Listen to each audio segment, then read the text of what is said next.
to train software developers and build custom software solutions. So I do a lot of work as a fractional CTO. With over a decade of executive leadership experience and a solid 25 years in software development, I've mastered the art of transforming technology, teams, and products.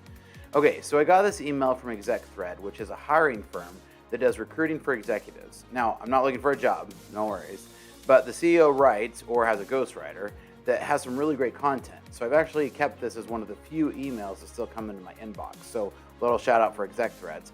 But today's content is no different. He points out that the most RTOs were trying to get employees to quit. So let's dive in.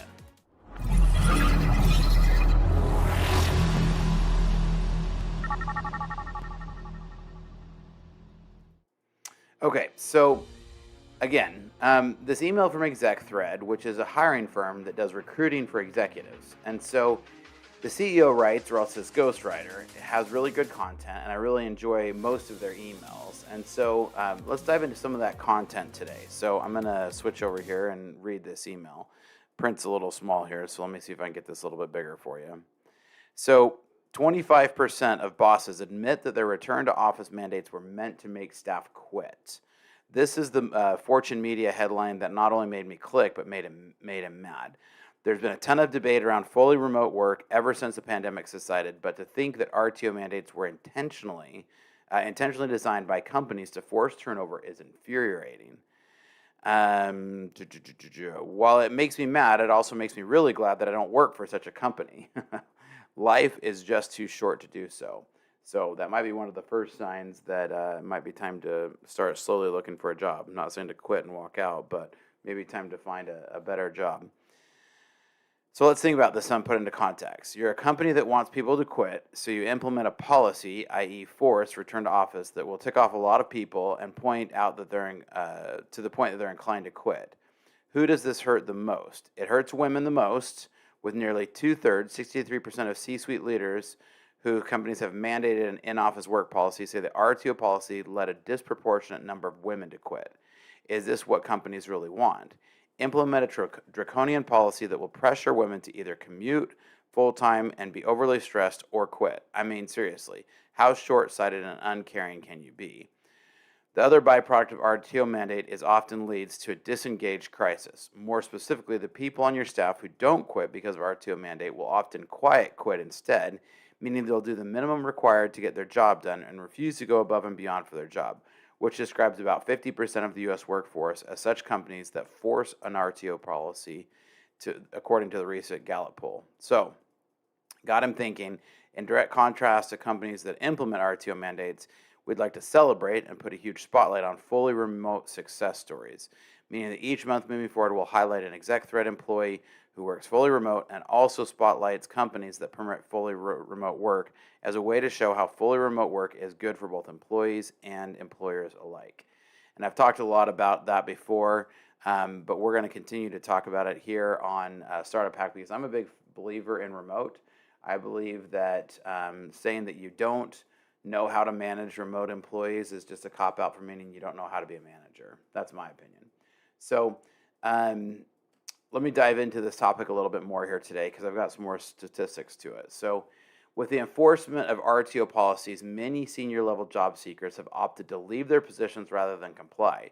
Business Insider reports that seasoned professionals unwilling to sacrifice the flexibility they enjoy chose to resign.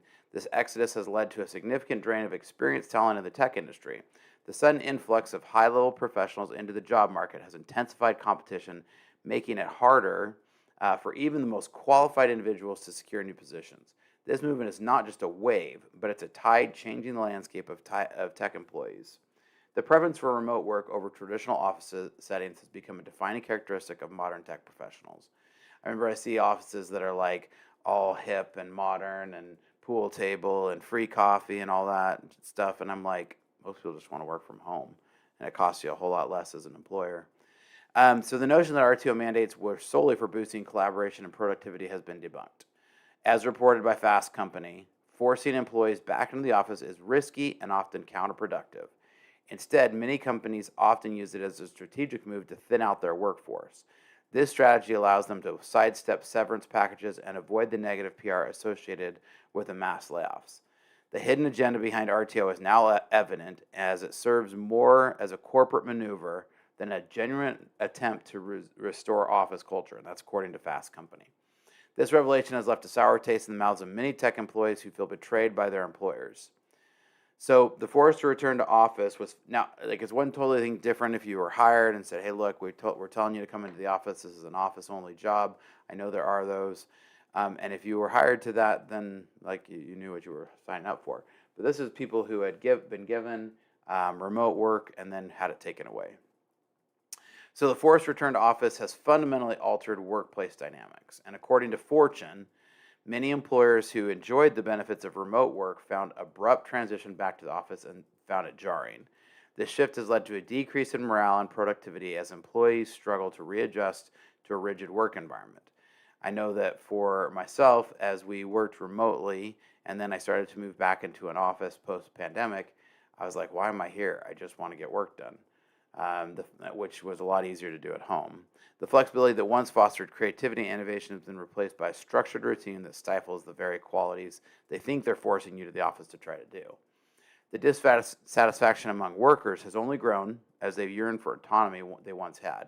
The disconnect between employee needs and corporate strategies have never been more pronounced. Now, the turbulence in the job market caused by RTO policies can't be understated. The Quartz, which is a news magazine, report highlights how forced work has led to a wave of resignations, creating a volatile job market. So I think a lot of what we're seeing in the job market right now is people trying to force people back into the office. Companies are now facing the dual challenge of managing a shrinking workforce while also dealing with the fallout of their RTO policies. So not only do they have forced people to disrupt their lives, now they have a bunch of disgruntled employees who are grumpy about being in the office. The instability in the job market is a direct consequence of these mandates affecting not just the tech industry, but the economy as a whole. The repercussions are wide range and will be felt for years to come. Now, corporations have justified RTO by citing benefits such as improved collaboration and stronger company culture. However, the reality for employees has been starkly different. Research by IWG shows that many workers feel absent and disconnected in the workplace. And I'll list any of these down in the comments if you're looking for them. So hit me up in the comments if you want to see any of these studies, because I have all of these here to list. Now, the disconnect has led to a widespread dissatisfaction and a sense of alienation among employees. The promise of a better work environment through RTO has proven to be empty for one of the many in the tech sectors. And so, like, I have this report here from IWG. Let me pull this up here. That shows the global research shows that flexible work is now a deal breaker. New research shows that 83% of workers around the world would turn down a job that didn't offer flexible working. Over half, 54% of respondents said that having a choice of work location is more important to them than working for a prestigious company. As a result, in the past 10 years, 85% of businesses have introduced a flexible workspace policy. Now, there's and they go into a lot more, about this and around some of these numbers and their findings around this. So this is a workplace. The IWG is a global workspace survey. It's been running for over 10 years, or 15,000 professionals from a wide range, 80 countries. So this isn't just in the U.S. We're really seeing this everywhere. Now, there's a psychology of RTO, and the psychological impact of RTO mandates on employees has been profound. And I talked about this before. Sudden change from remote work to office life causes significant stress and anxiety for many. I know a lot of people who downsized cars, changed homes, changed childcare, and everything around having remote jobs.